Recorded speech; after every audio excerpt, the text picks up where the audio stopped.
Alhamdulillah nahmaduhu wa nasta'inuhu wa nastaghfiruh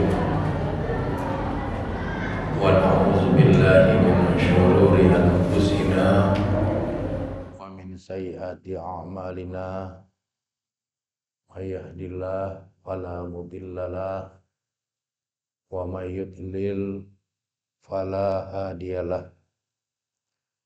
Asyhadu an la ilaha illallah wa asyhadu anna Muhammadan abduhu wa rasuluhu allazi la nabiyya ba'dah. Allahumma sholli ala Muhammad wa ala alihi wa ashabihi.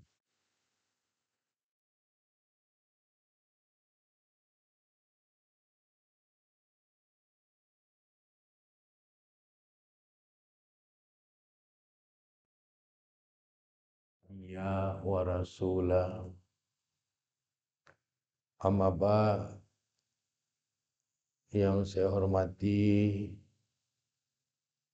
Bapak Kepala Sekolah SMP Muhammadiyah beserta seluruh bapak-bapak dan ibu-ibu guru yang hadir, yang dirahmati oleh Allah Subhanahu wa taala.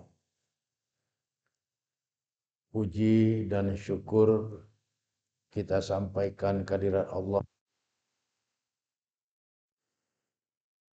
Mudah-mudahan banyak nikmat di dalam kehidupan kita. Mudah-mudahan kita menjadi abdus syakur, hamba yang senantiasa bersyukur kepada Allah. Karena hanya dengan bersyukur kepada Allah, maka Allah Subhanahu wa taala akan senantiasa memberikan banyak tambahan nikmat di dalam kehidupan kita. Selanjutnya, selawat beriring salam tidak henti-hentinya kita mohonkan kepada Allah Subhanahu wa taala agar tercurahkan kepada Rasulnya Nabi Muhammad sallallahu alaihi wasallam beserta keluarga, para sahabat dan semua pengikut beliau yang setia hingga tegaknya hari berbangkit kelak. Alhamdulillah, pada pagi hari ini kita dapat bertemu dalam ruangan ini untuk berbagi ilmu yang menyangkut dengan agama Islam.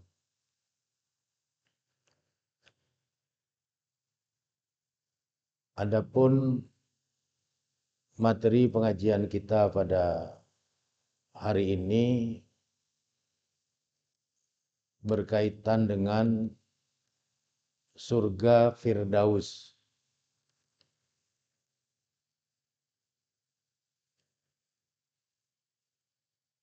Kita barangkali sudah sering mendengar atau membaca tentang surga Firdaus. Namun masih banyak dari hal tentang surga Firdaus ini yang perlu kita pahami, karena di dalamnya itu ada tuntunan dari Rasulullah SAW berkaitan dengan surga Firdaus itu. Yang pertama, kita memulai dari apa arti dari Firdaus. Jadi kata Firdaus itu sudah ada dalam banyak bahasa. di dalam bahasa Arab, Firdaus itu diartikan dengan bustanun jamilun. Firdaus itu diartikan dengan taman yang cantik, taman yang indah, yang posisinya itu a'la, pada posisi yang lebih tinggi. Kemudian di dalam bahasa Persia, Firdaus itu diartikan dengan taman indah yang dikelilingi oleh tembok-tembok yang menarik. Tembok-tembok yang indah dalam pandangan mata. Itu pengertian Firdaus di dalam bahasa Persia. Di dalam bahasa Yunani, Firdaus itu diartikan dengan taman raja-raja. Seperti yang diungkapkan oleh Xenophon, seorang pujangga besar di zaman Greek, di zaman Yunani kuno. Jadi kata Firdaus itu bukan kata yang baru, tapi kata yang sudah ada lama, baik di dalam bahasa Arab, di dalam bahasa Persia, maupun di dalam bahasa Greek, bahasa Yunani kuno. Lalu apa pengertian Firdaus? Perspektif atau sudut pandang Nabi Muhammad sallallahu alaihi wasallam.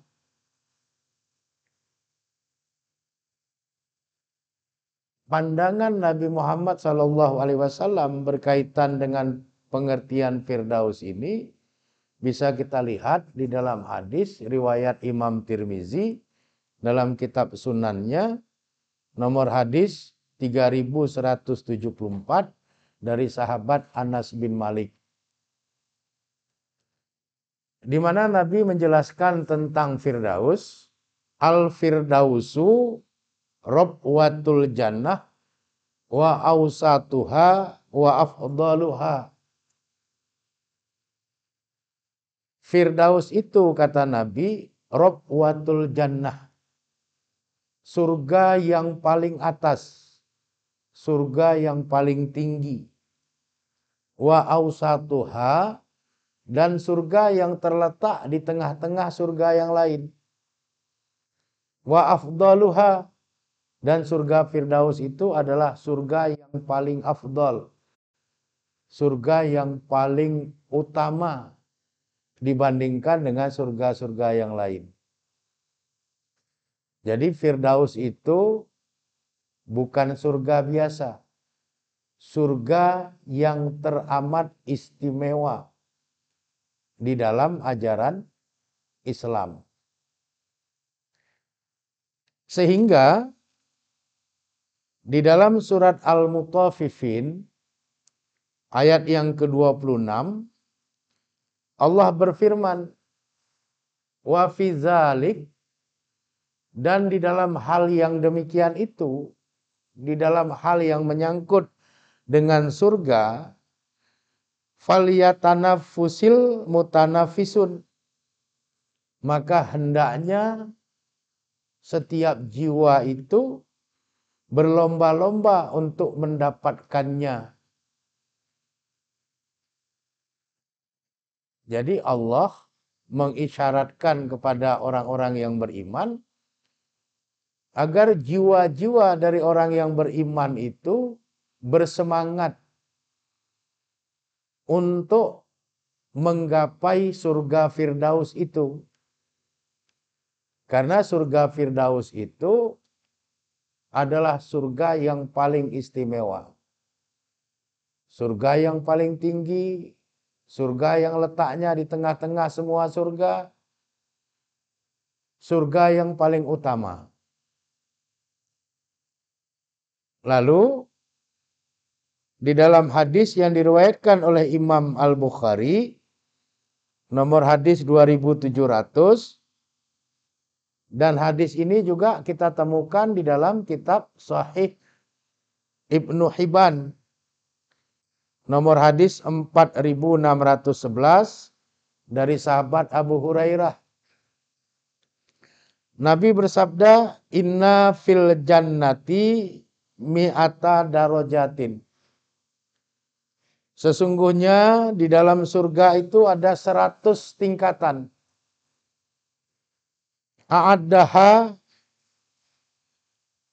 A'addahallahu lil mujahidina fi sabilillah. Allah menyediakannya lil mujahidina fi sabilillah, untuk orang-orang yang bersungguh-sungguh di jalan Allah. Jadi surga itu ada beberapa macam, namun tingkatan surga itu 100 tingkat. Dan Allah menyediakan semua surga itu untuk orang-orang yang bersungguh-sungguh di jalan Allah. Bersungguh-sungguh dalam mentaati Allah. Bersungguh-sungguh dalam menjalankan perintah-perintah Allah. Bersungguh-sungguh di dalam menjauhi larangan Allah. Bersungguh-sungguh di dalam mempelajari dan mengkaji agama Allah.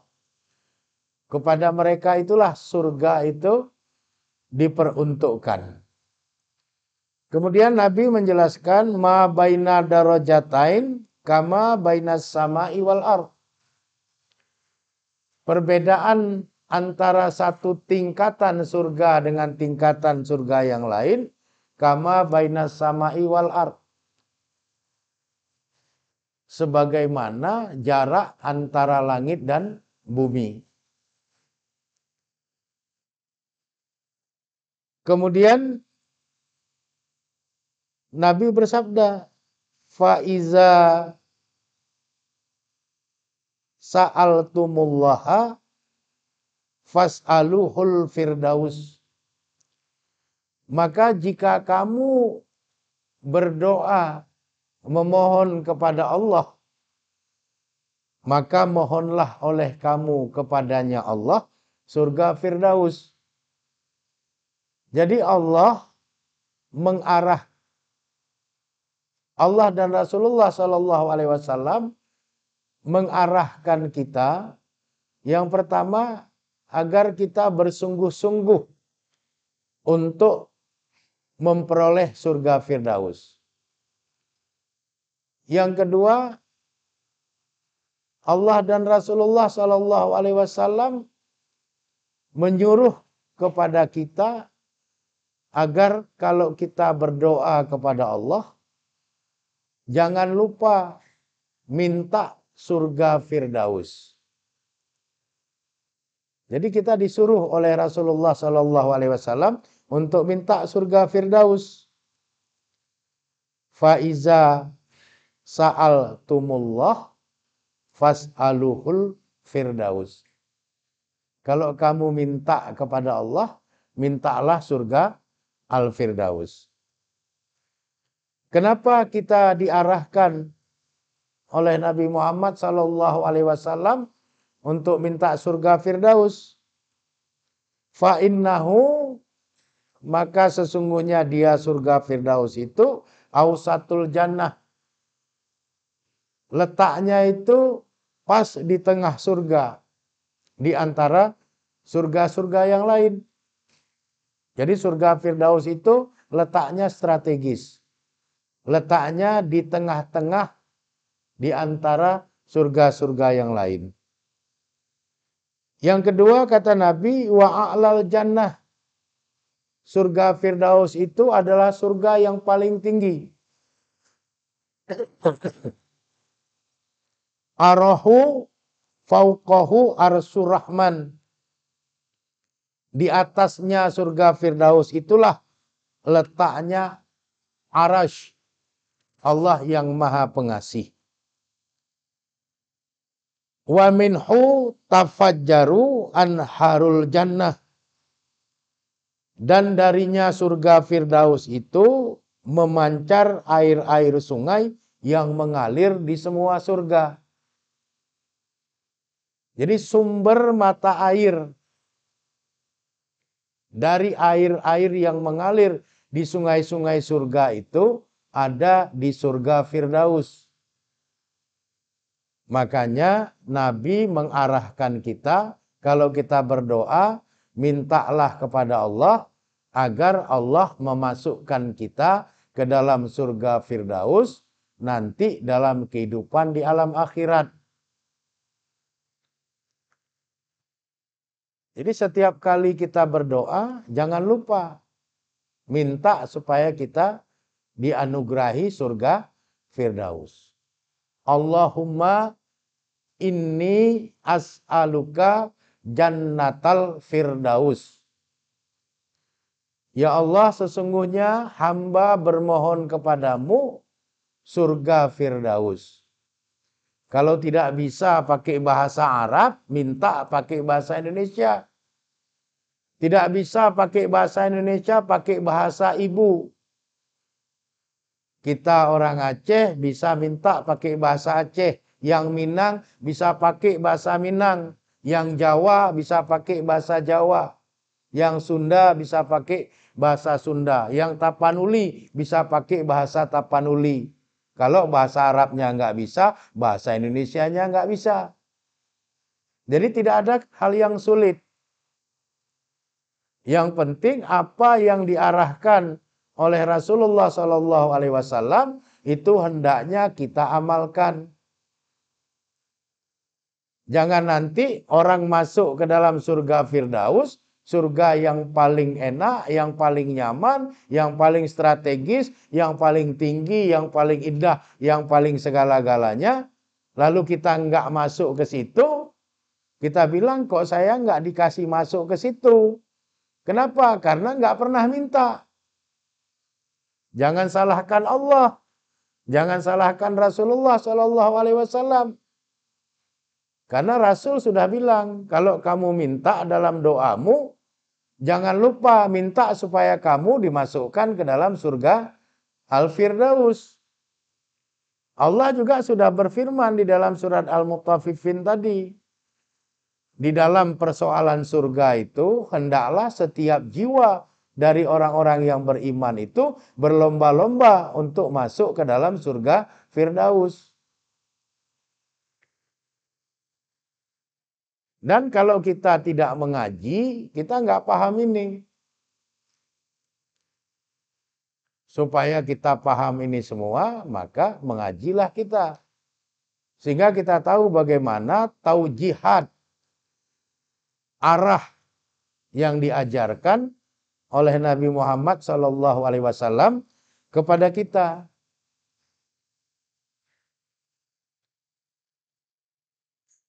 Jadi yang namanya orang yang beriman itu hidupnya tidak boleh sepi dari belajar, tidak boleh sepi dari mengajar.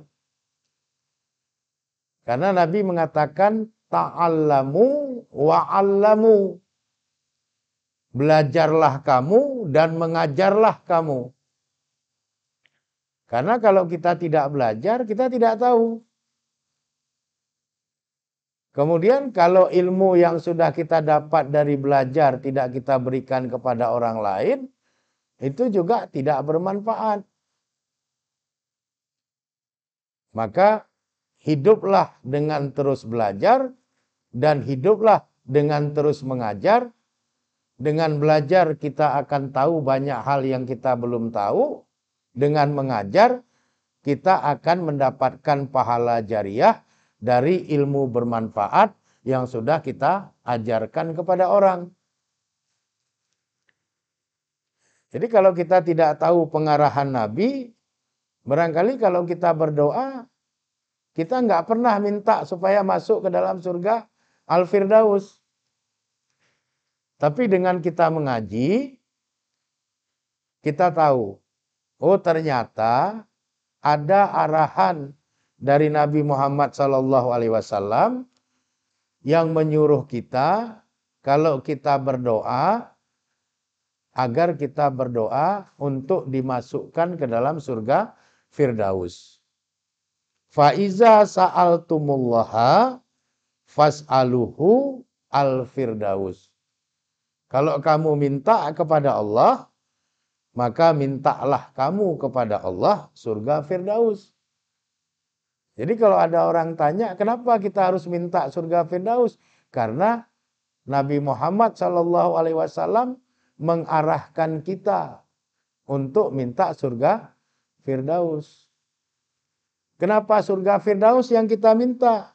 Karena menurut Nabi Muhammad SAW, surga Firdaus itu surga yang paling tinggi. Surga Firdaus itu terletak di tengah-tengah surga yang lain. Surga Firdaus itu langsung di bawah arasy Allah yang Maha Pengasih. Dari surga Firdaus itulah keluar mata air yang memancar, yang kemudian mengalir ke semua sungai yang ada di dalam surga. Makanya kita disuruh minta surga Firdaus. Jadi kalau kita masuk ke dalam ruangan kita itu ruangan VIP. Jadi ruangan yang very yang sangat penting, sangat strategis, sangat istimewa. Bukan ruangan kelas ekonomi.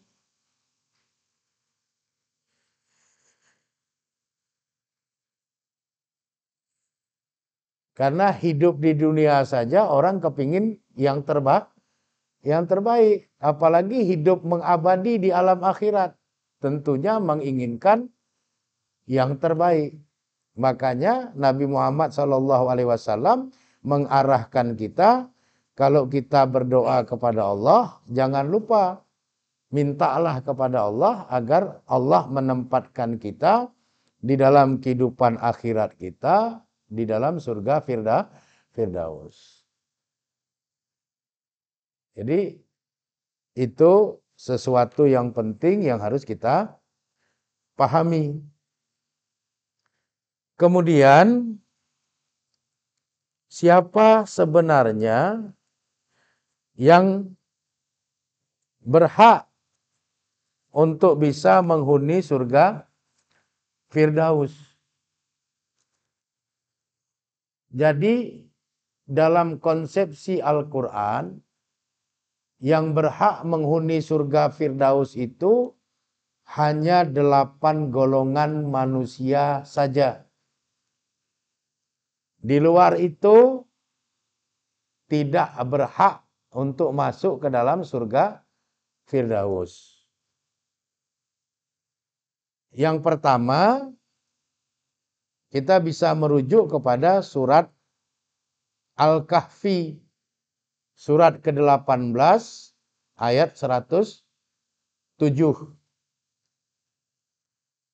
Di dalam surat Al-Kahfi ayat 107 itu Allah menjelaskan, innallazina amanu wa amilus solihat kanat lahum jannatul firdausi nuzula. Innallazina amanu, sesungguhnya orang-orang yang mereka itu telah beriman. Jadi yang berhak untuk mendiami surga Firdaus itu yang pertama orang yang sudah beriman. Kalau yang baru mau beriman belum bisa. Yang sudah beriman yang berpeluang untuk nuzulah, mendiami surga Firdaus. Yang kedua, wa amilus solihat. Mereka-mereka yang berbuat atau beramal dengan amal kebaikan yang banyak. Jadi bukan dengan satu kebaikan, tapi as-solihat. Itu kan jamak muannas salim. Tandanya ada huruf alif, ada ta mabsutah. Jadi kalau mau masuk surga Firdaus itu tidak cukup hanya dengan satu amal soleh. Membutuhkan banyak amal soleh. Jadi berbuat baiklah sebanyak-banyaknya. Berbuat baiklah dengan keragaman kebaikan. Kepada manusia kita berbuat baik. Kepada tumbuhan kita berbuat baik. Kepada hewan kita berbuat baik. Kepada lingkungan kita berbuat baik. Kepada Allah kita berbuat baik dengan beribadah kepadanya. Jadi tidak cukup hanya dengan satu kebaikan untuk menjadi penghuni surga Firdaus. Harus berbuat baik dalam jumlah perbuatan baik yang banyak dan beragam. Bukan hanya baik kepada sesama manusia, tapi juga baik sama hewan.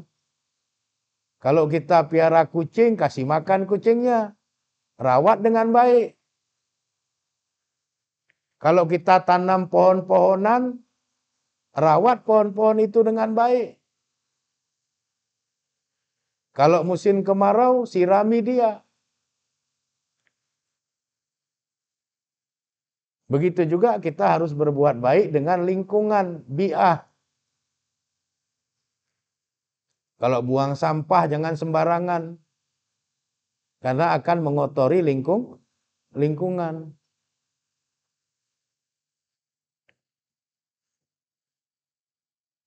Kalau lingkungan tidak bersih, bersihkan. Itu berbuat baik pada bi'ah, pada lingkungan. Begitu juga berbuat baik kepada Allah, maka beribadahlah kepada Allah. Jalankan semua perintah-perintahnya, jauhi semua larangan Allah. Jadi dengan perbuatan baik yang banyak itulah kita akan berpeluang untuk menempati surga Al-Firdaus. Jadi syarat yang pertama tadi, surga Firdaus dihuni oleh orang-orang yang beriman. Yang kedua, dihuni oleh orang-orang yang banyak berbuat kebaikan. Apa yang Allah firmankan di dalam surat Al-Kahfi ayat 107 itu, ini nanti ditafsil, dibuat rinciannya di dalam surat Al-Mu'minun, surat ke-23, ayat 1 sampai ayat 11. Di dalam surat Al-Mu'minun ayat 1 sampai ayat 11 itu, Allah menyebutkan tentang karakteristik dan tipologi penghuni surga Firdaus. Dimulai dari ayat yang pertama, qad aflahal mu'minun. Huruf qad itu ketemu dengan fi'lul madhi, itu bermakna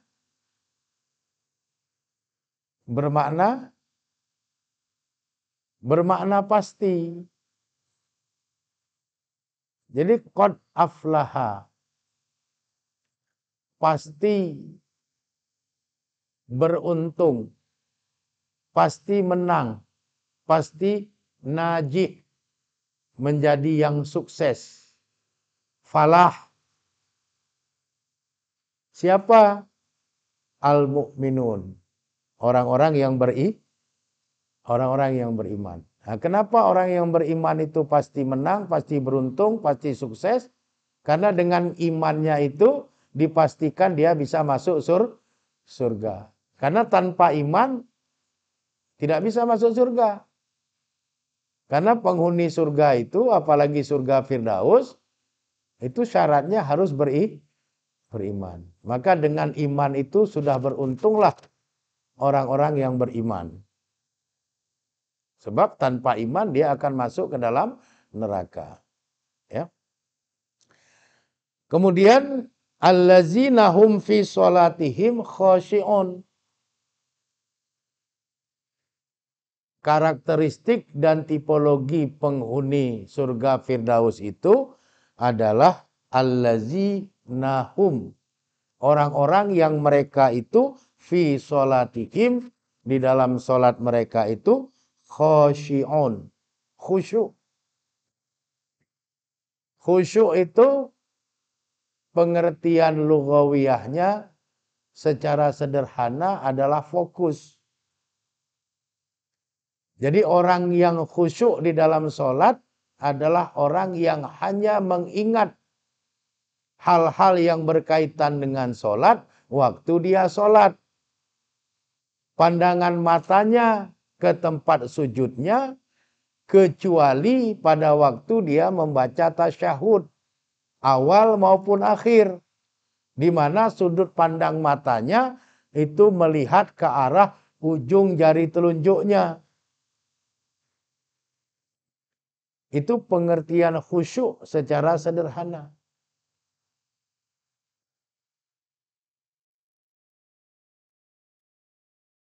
Jadi tidak waktu sholat yang muncul itu adalah hal-hal di luar sholat. Sedang sholat, tiba-tiba muncul kompor tadi sudah dimatikan apa belum. Sedang sholat, muncul pikiran, waktu keluar rumah tadi menuju masjid, apa pintu sudah dikunci atau belum. Padahal sedang sholat. Itu tidak khusyuk. Kalau itu terjadi, segera kembalikan ingatan bahwa kita sedang sholat. Itu yang diajarkan oleh Nabi Muhammad SAW kepada kita. Jadi kalau kita ingin menghuni surga Firdaus, kita harus khusyuk di dalam sholat kita. Yang ketiga, wallazina hum anil lahwi mu'ridun. Dan orang-orang yang mereka itu anil lahwi, dari perbuatan yang sia-sia, mu'ridun. Mereka meninggalkannya. Jadi perbuatan yang sia-sia ini diciptakan oleh iblis untuk memperdaya manusia yang beriman agar mereka tidak masuk ke surga Firdaus. Apa perbuatan sia-sia yang diciptakan pertama oleh iblis? Perbuatan ngerumpi. Perbuatan menceritakan orang lain. Itu perbuatan sia-sia. Jadi sambil ngopi, nyeritai orang lain. Sambil belanja, milih-milih sayur, nyeritai orang lain. Sambil nunggu anak, jemput anak, ketemu kawan, nyeritai orang lain. Itu strategi iblis yang paling sederhana, membuat orang yang beriman terjebak pada perbuatan sia-sia. Ya, ghibah. Kemudian iblis menciptakan hal yang baru. Supaya manusia itu tidak bosan dengan ghibah, dibuat perbuatan sia-sia baru. Apa? Diciptakanlah kartu domino. Diciptakanlah permainan catur. Jadi orang main kartu dam itu berjam-jam. Sehingga tidak ada zikrullah. Tidak ada lagi mengingat Allah. Sibuk dengan main batu dam. Sibuk dengan main catur. Dia sia-sia. Lupa cari rezeki. Lupa sholat. Orang kalau main batu dam itu dari habis maghrib bisa sampai menjelang subuh itu. Semua orang terganggu dengan suara batu dam itu. tetangga kiri kanannya. Istrinya di rumah kesepian sendirian, dia main batu. Padahal nggak ada manfaatnya main batu itu. Main catur juga begitu. Kalau main catur 1 jam, udahlah itu olahraga pikiran. Oke, kita terima. Tapi kalau berjam-jam, dari pagi sampai sore, zuhur tidak, asar tidak, cari rezeki tidak, itu kan perbuatan sia-sia. Itu semua permainan yang diciptakan oleh iblis melalui gagasan pikiran manusia, dimasukkan oleh iblis. Main halma. Kemudian seiring dengan kecanggihan kehidupan, teknologi dan sebagainya, iblis menciptakan hal-hal yang lebih menarik. Dibuatlah game dengan media elektronik. Ini juga perbuatan sia-sia. Yang main game ini bukan hanya anak-anak. Mama anak-anak pun banyak yang main game. Bapak anak-anak pun banyak yang main game. Bahkan kadang-kadang di kantor itu nggak kerja. Pura-pura ngetiknya selembar, main gamenya sehari. Sehingga bosnya nunggu-nunggu mana surat selembar tadi. Kok tidak selesai-selesai. Begitu didatang, dilihat dia asik main game. Surat belum dibikin. Alasannya masih cari contoh ini. Bukan cari contoh, main game. Begitu juga hal-hal yang bersifat judi online dan sebagainya. Sudah berapa banyak orang jatuh korban dengan judi online itu. Jadi itu semua perbuatan sia-sia yang diakomodir manusia atas arahan iblis. Kenapa iblis mengarahkan manusia pada perbuatan sia-sia? Supaya manusia itu tidak masuk ke dalam surga. Mereka lupa sholat, lupa zikir, lupa berselawat, lupa baca Quran, lupa meratib, lupa mencari ilmu, lupa memberikan ilmu,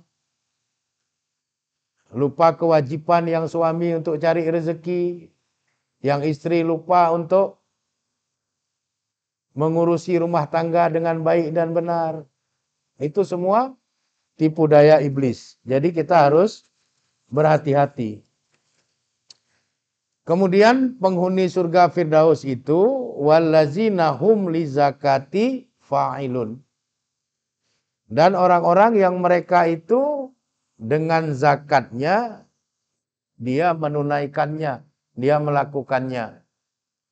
Jadi zakat itu kalau sudah cukup nisab, cukup hisabnya, berkaitan dengan zakat mal, ya, mazro'ah, zakat hewan dan sebagainya yang diatur di dalam agama, itu ditunaikan. Jangan sampai mengabaikan. Kalau mau menjadi penghuni surga Firdaus. Kemudian wallazina hum li furujihim hafizun. Dan orang-orang yang mereka itu li furujihim, bagi faraj mereka, kemaluan-kemaluan mereka itu hafizun, mereka memeliharanya, menjaganya. Jangan sampai berzina kalau mau masuk surga Firdaus. Jaga betul-betul kemaluan itu.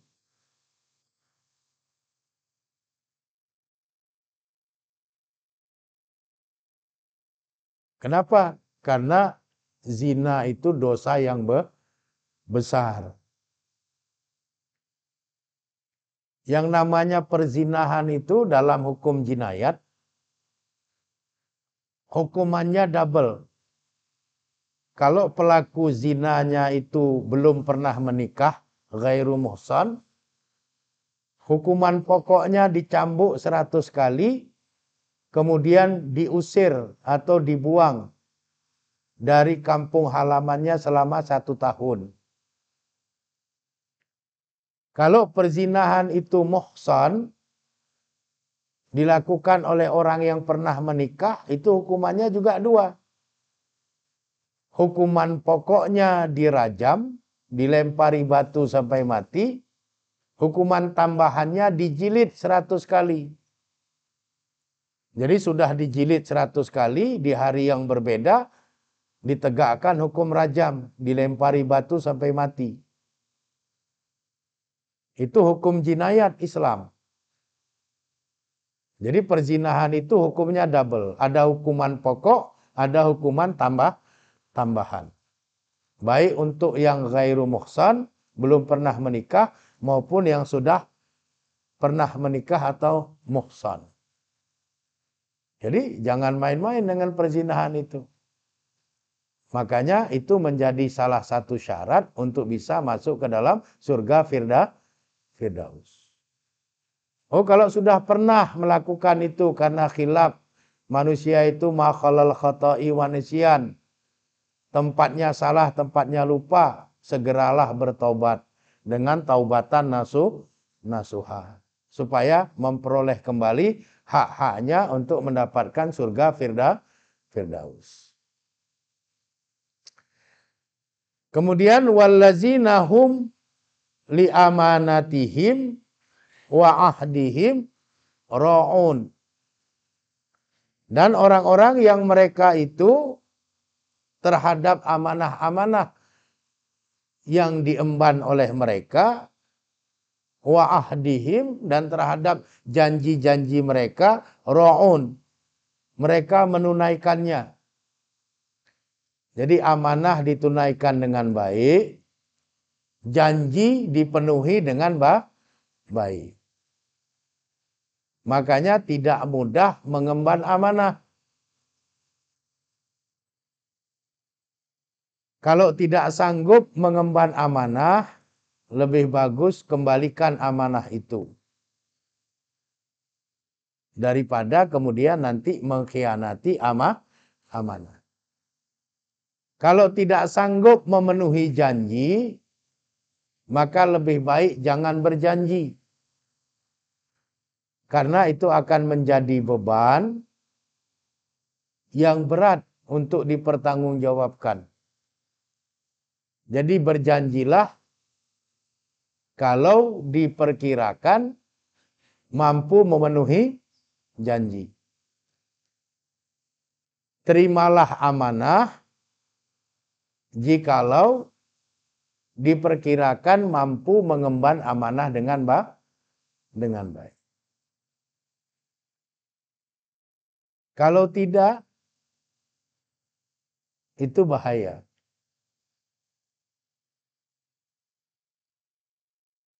Karena mengingkari janji itu bahagian dari nifak. Bahagian dari penyakit munafik. Berkhianat terhadap amanah itu juga bahagian dari nifak. Jadi kita guru misalnya, digaji. Tugas kita apa? Mengajar. Terus kita nggak mengajar, gaji ambil. Itu mengkhianati amanah, itu tidak memenuhi janji. Jadi yang namanya guru diamanahkan untuk apa? Oleh lembaga diamanahkan untuk mengajar. Maka mengajarlah kita. Supaya rezeki yang kita terima dari hasil mengajar itu halal. Karena kita mengemban amanah. Jadi kita bekerja sesuai dengan amanah. SK kita apa? SK kita guru. Maka mengajarlah kita. Oh, SK kita apa? SK kita pelayan administrasi. Ya sudah, kita melayani administrasi. Itu menunaikan amanah. Jangan amanahnya untuk mengajar, terus kita tidak mengajar. Amanahnya melayani administrasi, terus tidak melayani administrasi. Nah ini nanti susah pertanggungjawabannya. Karena apa yang kita nikmati itu tidak halal. Dan di samping itu kita sudah mengkhianati amanah dan janji. Maka harus hati-hati. Jangan sampai kita tidak bisa jadi penghuni surga Firdaus. Gara-gara kita tidak menjalankan amanah. Gara-gara kita tidak menunaikan janji. Kalau tidak sanggup, lebih bagus jangan berjanji. Kalau tidak sanggup, lebih bagus jangan mengemban amanah. Kita minta yang kita sanggup saja. Atau kita terima yang kita sanggup. Yang kita nggak sanggup, ya dah. Misalnya Bapak, Ibu harus mengajar sekian jam. Terlalu banyak kita nggak sanggup. Terus kita bilang, kalau sekian banyak saya nggak sanggup. Yang saya sanggup sekian. Oke, yang sekian itulah yang menjadi amanah bagi kita untuk kita tunaikan. Kemudian yang berikutnya, wallazina hum ala sholawatihim yuhafizun. Dan orang-orang yang mereka itu ala sholawatihim, atas solat-solat mereka, yuhafizun. Mereka menjaganya, mereka memeliharanya, mereka menegakkannya. Jadi sholat 5 waktu itu jangan sampai ditinggalkan. Karena dosanya sangat besar. Orang yang tidak menegakkan sholat, itu dosanya double. Yang pertama, dia berdosa karena tidak menegakkan sholat yang wajib. Yang kedua, karena dia berperan dalam meruntuhkan agamanya. Jadi orang yang tidak menegakkan sholat, dia Islam, dia mengaku beriman, tidak menegakkan sholat 5 waktu, hukumannya itu double.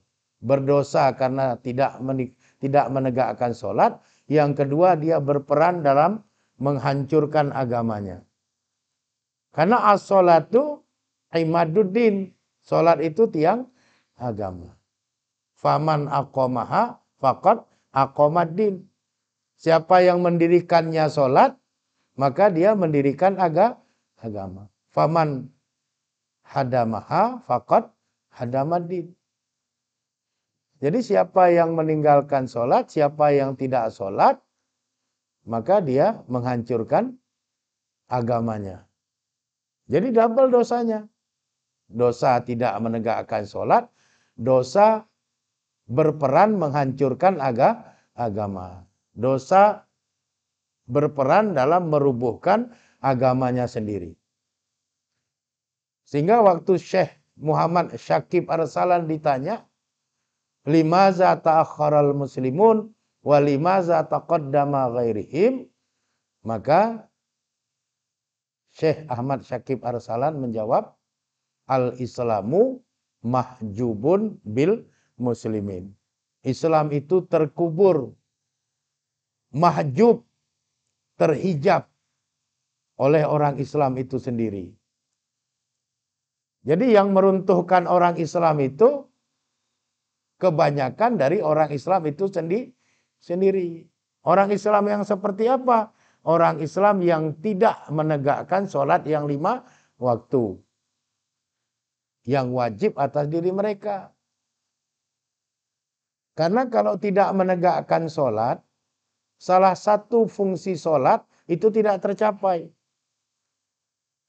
Apa salah satu fungsi sholat? Inna sholata tanha anil fahsya'i wal munkar. Sholat itu mencegah dari perbuatan keji dan mungkar. Kalau sholat yang 5 waktu tidak ditegakkan, maka merajalelalah perbuatan keji dan mungkar di dalam diri seorang hamba. Jadi berbahaya. Orang kalau dengan ikhlas dan benar dalam menegakkan sholat, pasti dia akan menjadi soleh dan solehah. Tapi kalau dia tidak menegakkan sholatnya, maka Tidak ada kebaikan yang hakiki pada dirinya. Kenapa? Karena perintah Allah yang wajib saja dia abaikan. Apalagi perintah-perintah dari yang lain kan? Perintah Allah berani dia bantah, berani dia tolak, berani dia tidak kerjakan. Apalagi perintah dari yang lain. Makanya harus berhati-hati. Kalau mau menjadi penghuni surga Firdaus, maka jadilah orang-orang yang menjaga sholat. Jangan pernah meninggalkan sholat. Tegakkan sholat. Nanti di situ kita baru bisa merasakan bahwa al-Islamu sholihun likuliz zaman wal makan. Kita baru bisa merasakan betul-betul bahwa Islam itu selalu baik di setiap waktu dan selalu baik di setiap tempat. Dengan ibadah sholat yang kita tegakkan.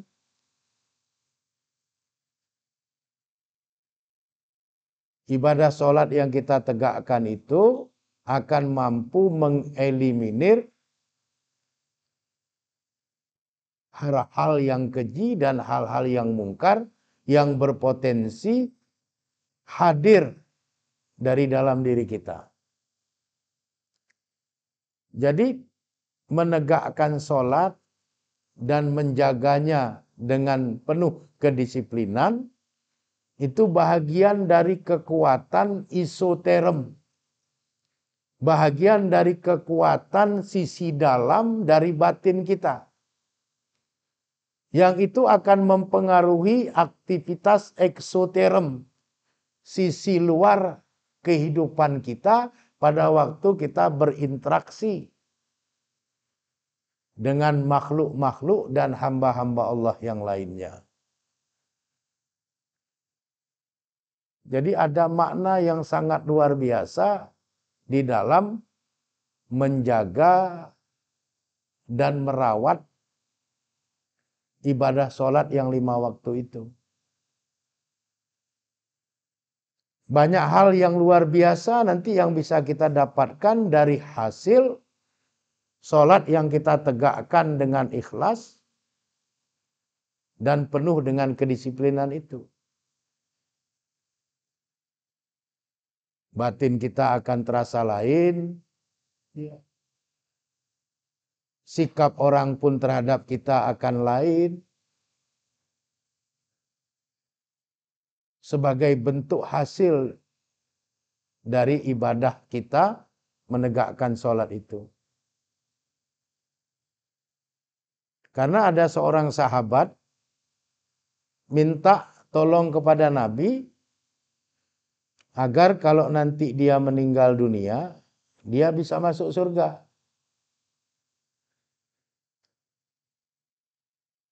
Terus Nabi bilang, ya, kamu saya bantu, saya doakan kepada Allah agar kamu masuk surga. Tapi kamu bantu saya juga. Kata Nabi, bagaimana cara saya membantu Rasulullah?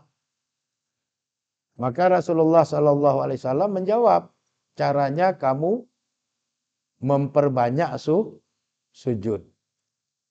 Apa yang dimaksud memperbanyak sujud? Memperbanyak menegakkan sholat. Jadi sudah selesai sholat wajib 5 waktu. Kan ada sholat-sholat 5 waktu itu yang ada sholat sunat rawatibnya. Baik qobliyah maupun ba'diyah. Maka tegakkanlah itu. Ada sholat-sholat sunat yang lainnya. Di waktu duha ada sholat sunat duha. Kalau kita sholat berjamaah di masjid di waktu subuh, ada sholat sunat isyraq. Sholat sunat waktu syuruk, waktu matahari terbit. Nanti waktu sepenggal matahari, ada sholat duha. Itu semua kita jalankan. Ada sholat sunat wudhu, habis kita ambil wudhu. Ya. Kita berdoa kepada Allah. Selesai kita berdoa kepada Allah, kita sholat sunat wudhu 2 rakaat. Antara azan dan qomat ada sholat sunat azan lain. Sholat sunat di antara 2 azan. Itu semua kita amalkan. Kalau kita mau punya nilai lebih di sisi Allah. Jadi kita tidak puas hanya dengan sholat-sholat wajib 5 waktu. Karena itu memang kewajiban. Tapi bagaimana cara kita berupaya bertakarub, mendekatkan diri kepada Allah. Tidak cukup kita berselawat hanya dengan selawat yang ada di dalam tasyahud sholat kita. Di luar sholat kita banyak-banyak berselawat kepada Nabi. Tidak merasa puas kita hanya dengan bacaan Quran kita di dalam sholat. Di luar sholat, tradisikan pada diri kita masing-masing untuk tertib membaca Quran. Jangan sampai 24 jam itu sama sekali kita tidak membaca Quran. Kita disuruh berzikir.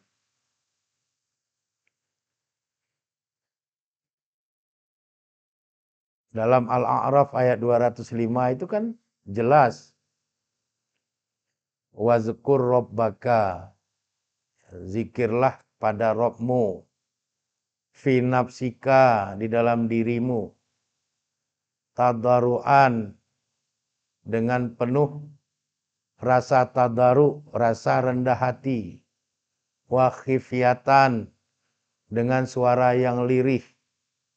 Wadunal jahri minal qaul, tidak terlalu dibesar-besarkan suaranya.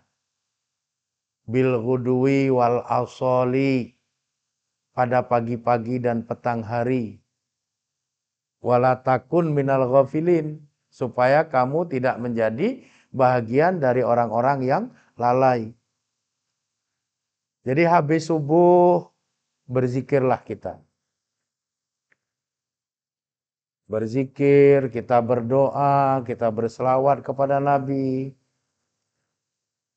Masuk waktu syuruk, tegakkan sholat isyraq. Maka yang laki-laki ini biasakan sholat berjamaah ke masjid. Nanti habis asar juga begitu, sempatkan diri untuk kita banyak berzikir, banyak berselawat.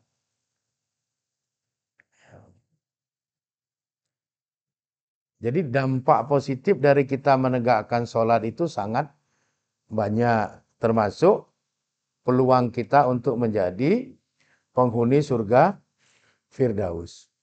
Baru kemudian di ayat yang ke-10 dari surat Al-Mu'minun itu, Allah memberikan penegasan, ulaika humul warisun. Mereka-mereka itulah yang akan mewarisi. Apa yang akan mereka warisi? Allazina yarisunal firdaus. Mereka itu akan mewarisi surga Firdaus. Hum fiha khalidun. Mereka fiha, di dalam surga itu, surga Firdaus itu, khalidun, dalam keadaan yang kekal. Jadi banyak sekali manfaat yang bisa kita terima dari upaya kita untuk bisa masuk ke dalam surga Firdaus itu. Banyak hal yang positif yang kita dapatkan. Kita jaga iman kita setelah kita beriman. Jangan sampai iman kita itu dirusak oleh kefasikan, oleh perbuatan-perbuatan syirik, oleh perbuatan-perbuatan munafik. Harus kita jaga. Jaga iman kita, jangan rusak, jangan cacat. Kemudian jaga Islam kita. Jangan sampai terperdaya oleh sesuatu yang bersifat kesenangan dunia. Kan banyak hamba-hamba Allah itu yang karena mengejar kesenangan dunia, lalu Islamnya tergadaikan. Berapa banyak orang Islam yang sudah kembali kemudian menjadi murtad? Berapa banyak kemudian orang Islam yang beriman kemudian imannya rusak? Menjadi fasik, kharaja anil tariqil haq, keluar dari jalan yang benar. Padahal kalau kita mau meninggal dalam keadaan yang husnul khotimah, meninggal dalam keadaan yang baik, waktu kita meninggal itu kita disertai oleh iman dan Islam kita. Wala tamutunna illa wa antum muslimun. Jangan kamu meninggal dunia kecuali kamu dalam keadaan Islam. Jangan murtad. Ya, imannya terpelihara, jangan sampai syirik. Jadi kita diarahkan oleh Nabi Muhammad SAW agar kita minta kita ditempatkan di dalam surga Firdaus. Karena disitulah kita akan mendapatkan keistimewaan-keistimewaan surga dibandingkan dari surga-surga yang lain yang Allah akan berikan kepada hamba-hambanya yang lain. Jadi inilah yang bisa saya sampaikan pada kesempatan pengajian kita pada hari ini. Mudah-mudahan bermanfaat dan menumbuhkan semangat kita agar kita tidak melupakan di antara doa-doa yang kita mohonkan kepada Allah, jangan lupa berdoalah untuk bisa diberikan surga Firdaus. Allahumma inni as'aluka jannatal Firdaus. Ya Allah, hamba bermohon kepadamu akan surga Firdaus. Nah, demikian saja. Kurang lebih saya memohon maaf kepada Allah Subhanahu wa taala, saya memohon ampunan. Hadanallah wa yakum ajmain. Wallahu a'lam bishawab. Walhamdulillahirabbil alamin. Assalamualaikum warahmatullahi wabarakatuh. الله ربي والإسلام ديني ومحمدا رسول الله ويقيني. Baik, terima kasih atas pertanyaannya. Jadi ini pertanyaan yang sangat baik karena menyangkut dengan semangat untuk bisa mendapatkan surga Firdaus. Jadi seorang guru dengan dia sudah dibayar dengan gaji atau honor, dengan ujrah atau kafalah, maka bukan berarti kemudian tidak mendapatkan balasan akhirat. Balasan akhirat itu tetap dapat. Karena ilmu itu kalau dibayar dengan honor, itu tidak ada apa-apanya. Atau dibayar dengan gaji, tidak ada apa-apanya. Kenapa? Karena mendapatkan ilmu kemudian kita bagikan, kita transfer kepada orang lain, itu banyak energi yang terserap. Jadi kalau misalnya dengan gaji itu kemudian kita kehilangan manfaat untuk ke surga, itu terlalu kecil gaji yang kita terima. Saya kasih contoh aja. Di zaman saya kuliah S3, itu kalau tidak ada duit 500 juta, Nggak bisa. Jadi harus ada modal 500 juta. Di situ biaya makan, di situ uang kuliah, di situ uang untuk 3 kali ujian. Seminar hasil, sidang tertutup, sidang terbuka. Untuk membiayai dosen dari luar. Biaya pesawatnya, hotel tempat dia menginap, makannya, biaya antar jemput kendaraan daratnya,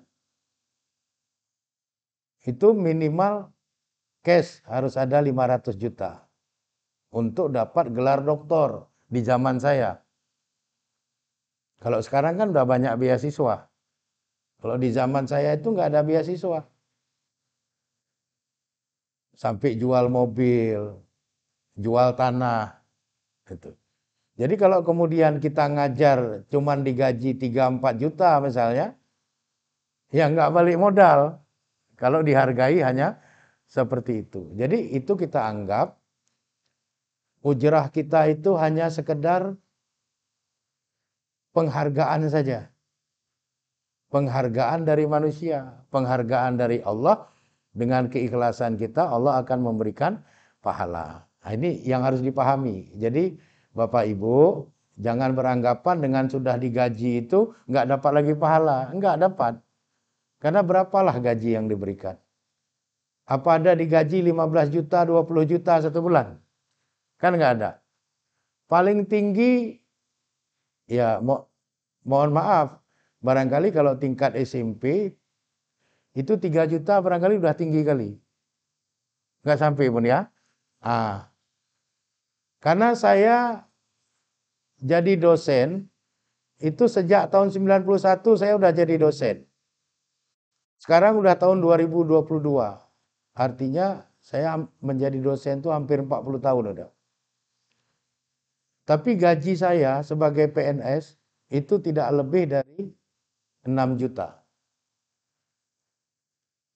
6 juta. Kemudian kalau sekarang kan ada sertifikasi ya kan? Nah, sertifikasi itu seharga gaji pokok. Seharga gaji pokok. Jadi adalah tambahan dengan itu. Jadi kalau kita bayangkan barterlah dengan biaya kita cari ilmu, ini jauh. Barangkali 100 tahun kemudian baru balik modal istilahnya kan gitu. Nah, jadi apa yang Bapak Ibu ajarkan itu, insya Allah sepanjang Bapak Ibu ikhlas karena Allah, mencari ridha Allah, ujrah dunia dapat, ujrah akhirat juga dapat. Nah, itu insya Allah seperti itu. Kemudian bagaimana caranya agar mendapatkan pahala tambahan lagi di luar pahala mengajar itu tadi, sehingga berpeluang atau lebih berpeluang untuk masuk ke dalam surga Firdaus. Tadi kan di dalam surat Al-Kahfi tadi, itu kan sudah disebutkan, ya, setelah beriman itu beramal soleh. Nah, beramal solehnya itu kan karena as-solihat itu difirmankan oleh Allah dalam bentuk jamak muannats salim, artinya kebaikan yang banyak. Kita bisa sebagai seorang guru melakukan kebaikan-kebaikan lain di samping mentransfer ilmu. Apa misalnya? Misalnya memberi ketauladanan kepada murid. Memberi ketauladanan kepada murid. Bagaimana caranya? Misalnya kita sudah sepakat jam mengajar jam 8. Kita betul-betul jam 8 sudah ada di kelas. Nah, kalau satu waktu tertentu kita akan telat, kita lebih dahulu memberitahu atasan dan memberitahu murid. Sehingga murid akan meneladani kita. Oh, Bapak Polan, Ibu Polan, kalau masuk kelas nggak pernah telat. Menyogopnya pegah poh 8, ya, kalau beliau bilang jam 8, Poh 8 sudah ada di dalam ruang kelas. Nah, ketauladanan ini hasanah. Ketauladanan yang baik. Itu solihat.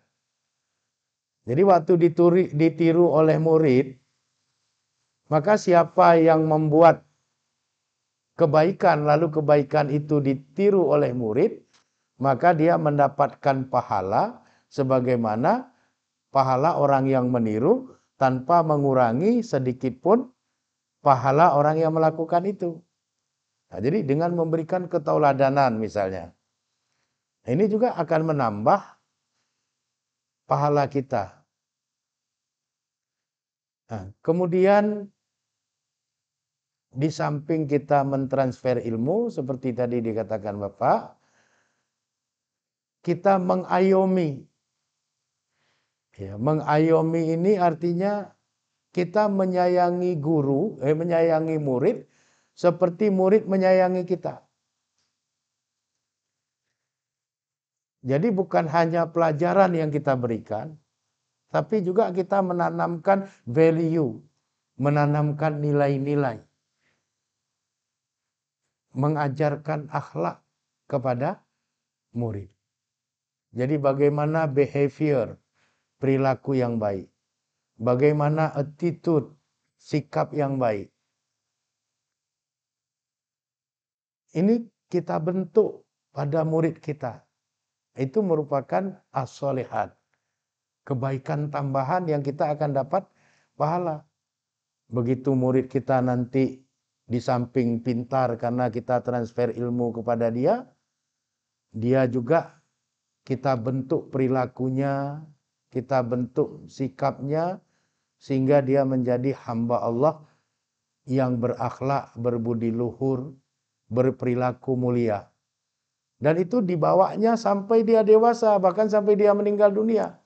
Dia menjadi hamba Allah yang soleh, yang solihah, yang berbudi luhur, berakhlak mulia. Sepanjang dia terapkan itu dalam hidupnya, maka pahala itu tetap terus ada untuk kita. Jadi tanpa kita sadari,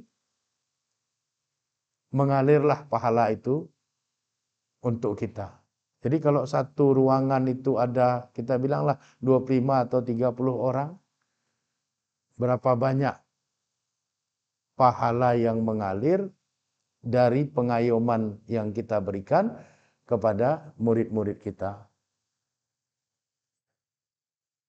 Akhlaknya bagus, perilakunya bagus, tutur katanya santun. Ini semua kebaikan. Pahalanya mengalir kepada kita. Jadi di samping kita mengajarkan pelajaran, kita menanamkan nilai-nilai kepada anak didik kita. Sehingga kita mendapatkan banyak pahala tambahan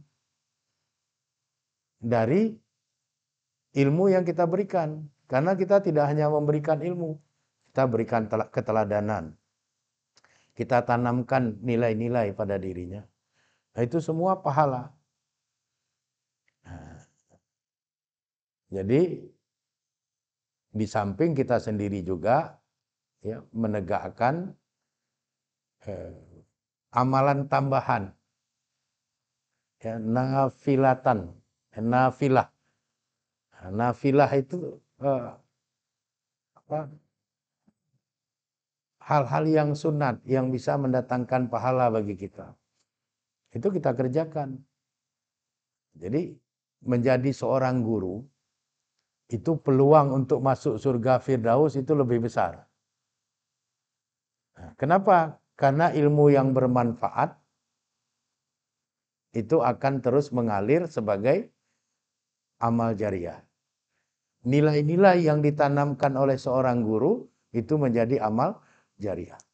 Ketauladanan yang diberikan oleh seorang guru sehingga muridnya berkarakter itu juga menjadi amal jariah. Jadi berbahagialah bapak dan ibu guru. Karena peluang untuk menuju ke surga dan surga Firdaus itu jalannya lebih luas. Apalagi kemudian di samping jadi guru, kemudian Allah menganugerahi harta yang banyak itu kemudian dia berkenan bersedekah dan sebagainya, membantu kesusahan orang. Semakin luaslah peluang amal kebaikannya untuk mengantarkan dia ke dalam surga Firdaus. Ya. Jadi jagalah sekolah kita ini dengan baik-baik, bikin kemajuan, dengan banyak kemajuan akan ada penambahan kesejahteraan dan sebagainya. Jadi fid dunia hasanah wa fil akhirati hasanah. Jadi semuanya kita dapat. Jadi demikian. Terima kasih. Wallahu a'lam bishawab.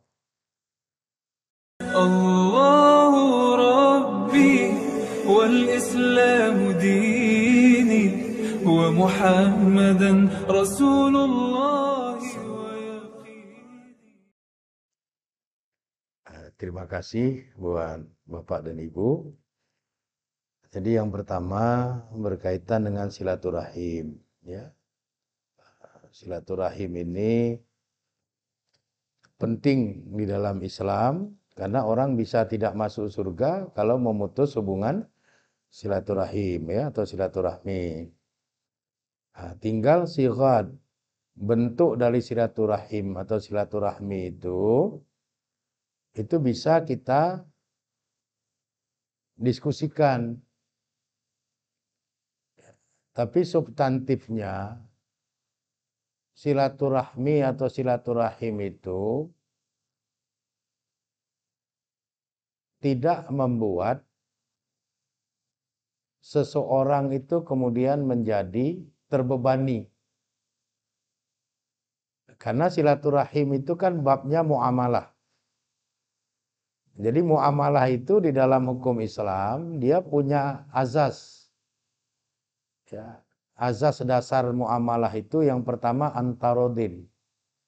Harus ada saling kerelaan. Nah, jadi misalnya tadi ada gagasan mau bikin arisan. Apakah semua rela untuk itu? Ya kan? Nah, ini yang pertama. Sehingga perlu dimusyawarahkan. Yang asas yang kedua itu tidak ada kezoliman. Tidak ada orang yang merasa teraniaya dengan silaturahim itu.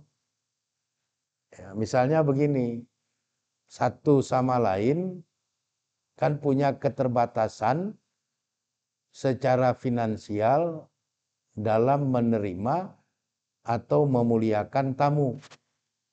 Kalau satu dua orang yang hadir mungkin berkemampuan.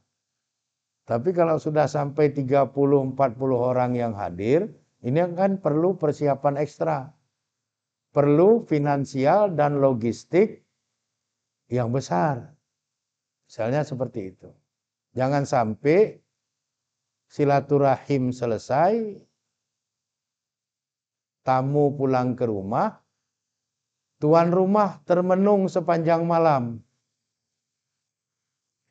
Termenung sepanjang malam, nyo pakiban, penggop, kahlu pinjam, nyo wate, juk pulang, pakiban itu, dan sebagainya.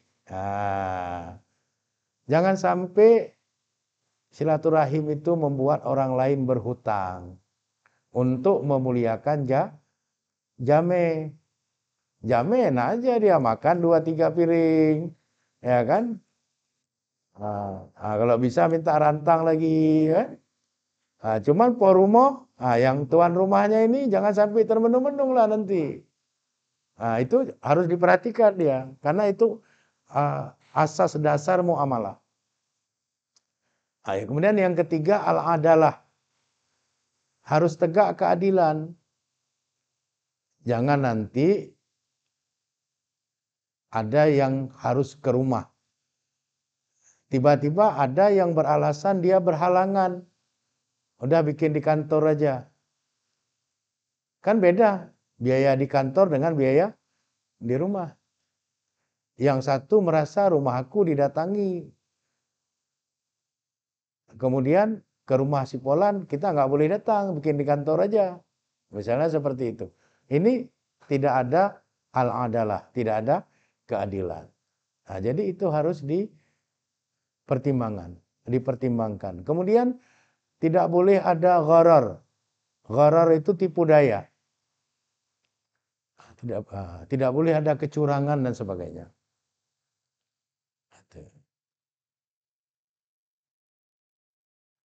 Apa di antara kecurangan-kecurangan itu? Misalnya, jangan sampai nanti ajang silaturahim itu menjadi arena untuk membanding-bandingkan. Arena pamer dan sebagainya. Oh, waktu bak rumah si A nya cukup mangan.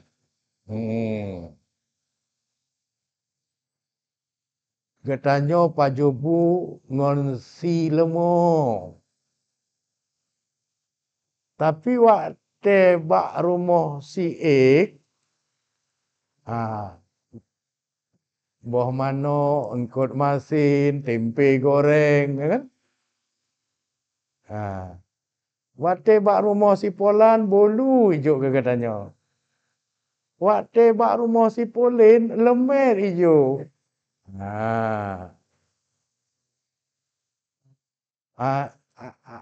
Itu timbul kecurangan-kecurangan yang secara alamiah kadang tidak kita sadari. Lalu timbullah bahan banding. Kalau bahan banding nanti kan larinya ke ghibah dia. Hal sia-sia itu. Jadi ini semua harus dicermati. Dicermati positifnya kita cermati, negatifnya kita cermati kan. Dan kita kompromikan bentuk apa yang paling pas dari silaturahim itu. Tentunya yang paling ringan kemudaratan yang akan ditimbulkan. Karena dalam kaidah fiqhiyah itu ada ketentuan, ya, darul mafasid muqaddamun ala jalbil masalih. Menolak kemafsadatan itu didahulukan daripada menarik manfaat. Manfaatnya silaturahim. Tapi mafsadat yang ditimbulkan itu bisa-bisa bukan silaturahim yang didapat, tapi perpecahan karena dibanding-bandingkan tadi. Ya kan? Maka di Istana Negara pun ada nyanyi jangan dibanding-bandingkan. Ojo dibanding-bandingki, ya kan? Itu seperti itu. Jadi bangunlah silaturahim itu sekemampuan, sesederhana mungkin, tapi dalam bingkai kemaslahatan yang besar. Dan segala sesuatu harus disepakati dengan antarodin, kerelaan para pihak. Jadi itu yang saya bisa berikan gambaran. Wallahu alam. Allahu Rabbi wal Islam dini wa Muhammadan Rasulullah. Kemudian yang kedua, ya, berkaitan dengan ayat di dalam surat Al-Fajr itu, ya ayat Tuhan nafsul mutmainnah, irji'i ila rabbiki radiyatan mardiyah. Itu sebenarnya penafsiran ayat itu menurut mufassir mu'tabar berkaitan dengan kondisi seorang hamba di akhir hayatnya, yang akan menentukan bagaimana nasibnya nanti setelah alam akhirat. Jadi kematian itu ada dua cara. Ada yang disebut dengan mencabut nyawa. Ada yang disebut dengan memanggil nyawa. Jadi orang-orang soleh, orang-orang solehah, itu nyawanya nggak dicabut. Tapi dipanggil. Ya ayat Tuhan nafsul mutmainnah. Wahai jiwa yang sudah tenang, jiwa yang sudah sempurna. Ya, irji'i, kembalilah ila rabbiki, kepada Rabbmu, radiyatan mardiyah, dalam keadaan rela dan direlai. Rela, siapa yang rela? Nafsun. Kenapa dibilang nafsun? Kalau dia sudah keluar dari jasad, namanya ruh. Kalau tinggal jasad, itu namanya mayit. Kalau ruh masih berada di dalam jasad, itu namanya nafsun. Jadi yang mau dipanggil ini nafsun. Ruh yang sedang berada di dalam jasad.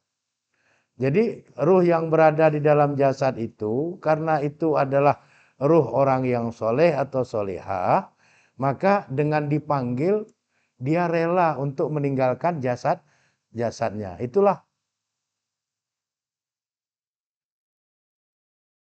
mardiyah. Mardiyah itu adalah ruh yang rela. Nafsun yang rela keluar dari jasad. Radiyahnya itu Allah.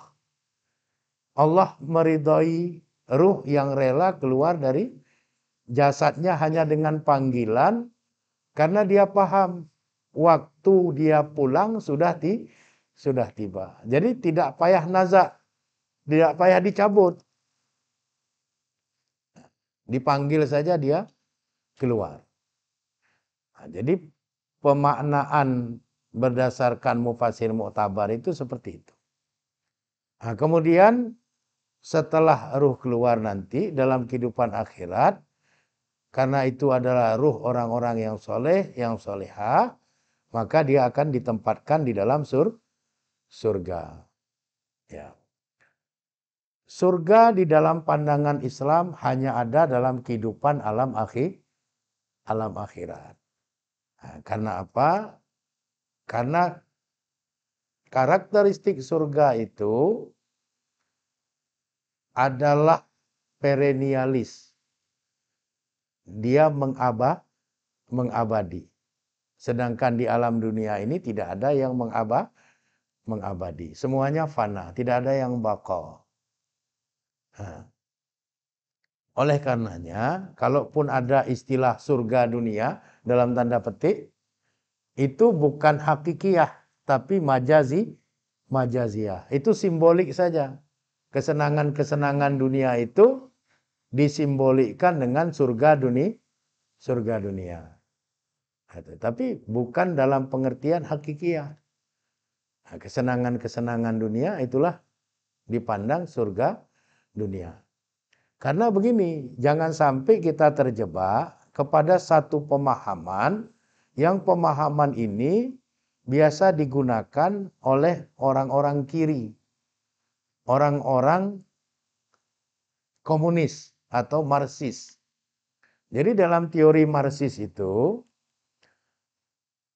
semua kesenangan itu harus bersifat materialistik. Ya. Jadi di Indonesia itu pernah ada satu ajaran, namanya ajaran Isa Bugis. Ajaran Isa Bugis ini terpapar komunisme dan berpaham materialistik. Sehingga di dalam ajaran itu dikatakan bahwa surga itu tidak ada di akhirat. Karena apa? Konsepnya materialistik. Surga itu hanya ada di alam dunia. Apa yang mereka maksud surga di alam dunia? Yang pertama mereka bilang, kalau irigasi-irigasi itu sudah baik, air mengalir dengan baik dalam bentuk yang jernih, kemudian sawah-sawah sudah mengeluarkan padi yang subur, kuning, kemudian keadaan menjadi indah dengan lahirnya pohon-pohonan yang menghijau dan sebagainya, itulah surga dalam pandangan orang-orang materialistik. Jadi mereka tidak mempercayai surga akhirat. Mereka mempercayai surga dunia. Nah, sedangkan kita, surga itu ada di akhirat. Karena surga itu karakteristik pokoknya perennialis. Dia mengabadi. Sedangkan yang ada di dunia ini semuanya itu fana. Ya, sebentar saja. termasuk diri kita. Misalnya kita ganteng gagah. Hanya beberapa tahun saja. 50 tahun ke bawah masih ganteng.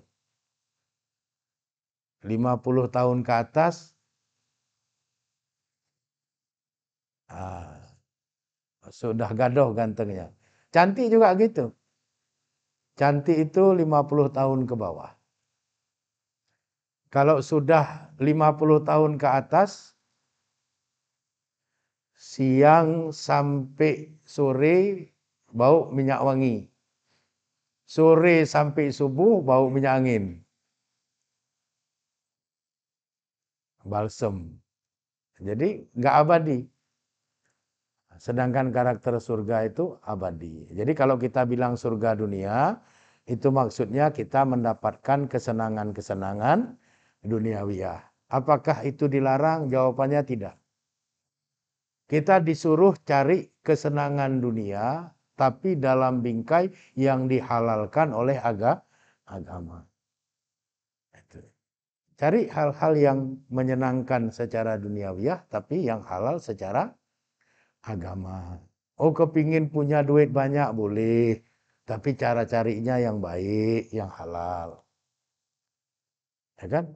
Jangan kepingin punya duit banyak, lalu jalan yang ditempuh, jalan yang melanggar ajaran Islam, ajaran agama.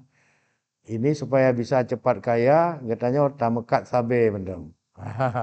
Itu. Memang bagah kaya, tapi itu merusak banyak orang. Dan itu haram secara agama. Karena mendatangkan kemudaratan bukan hanya untuk kita, tapi juga untuk banyak orang. Jadi, oh kita mau bisnis dengan cara-cara yang halal. Silahkan. Banyak. Karena Rasul mengatakan kalau mau cepat dapat rezeki, berdaganglah, bertanilah, berternaklah. Karena 99 pintu rezeki itu ada pada perdagangan. Jadi kalau mau jadi orang kaya, jangan kepingin jadi pejabat. Nggak kaya-kaya, gaji pejabat berapalah. Tapi kalau mekat, jadi pengusaha, buat berternak yang banyak, kemudian membuka lahan pertanian yang luas, lahan perkebunan yang luas, itu cepat kaya dan halal. Itu. Ya. Demikian karena saya juga ada janji, ada kegiatan lain.